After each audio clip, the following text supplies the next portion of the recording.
বুঝছি। আচ্ছা তুমি আমার একটা কথা কও তো, গোসল না করে আজকে পর্যন্ত হুঁচো কেউ মরছে, গোসল কইরা মরছে? গোসল কইরা মরছে? তোর শরীরে যে গন্ধ আমি নিঃশ্বাস নিতে পারি না তোর বগলে হইয়া, তারপরে কি তোর হুশ ওঠে না? হ্যাঁ, তুই কি গোসল করবি বলে বলে? করবো না। করবি না? বাড়িতে বাইর হ। এই মুহূর্তে এখন এই বাড়ি থেকে বাইর হবি তুই। ওরে বাবা রে বাবা, কয় কি বাইতে বাইরে হলো? এটা কি তোমার বাড়ি? প্রয়োজনে গোসল তো 1 মাস করি নাই, আর 1 মাস করবো না। প্রয়োজনে বডি স্প্রে শরীরের মধ্যে মাইরা তারপরে ঘুরমু। 1 মাসের মধ্যে তুই বডি স্প্রে শেষ করছিস 3টা, এমনও কর যে গোসল ছাড়া থাকবি।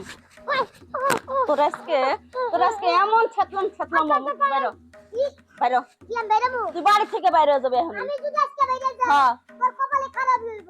আমার কপালে কি খারাপই হবো এটা কর। নতুন একটা বউ বিয়া করে আইনা দেখাই দিমু যে তোর থেকে আমার কতটা লাইক করে, কতটা ভালোবাসে। আইছে আমার কামলার নাতিরে আরেকটা বিয়া ববো। তুই আরেকটা বিয়া করে নিয়ে আয় না, তোর শরীরের মধ্যে যে গন্ধ, আরেক শরীরকে তো সিয়ারা দেখে বিয়া করবো। করবো না মানে আমার লগে রাজি রাজি। আমি এক্ষুনি আইনা কোলাই দেখাইতেছি করি। আচ্ছা ঠিক আছে, তোর ক্ষমতা দেখি যা। ঠিক আছে যা, আর যদি বাড়িতে আসিস তাহলে তোর খবর আছে করে দিলাম।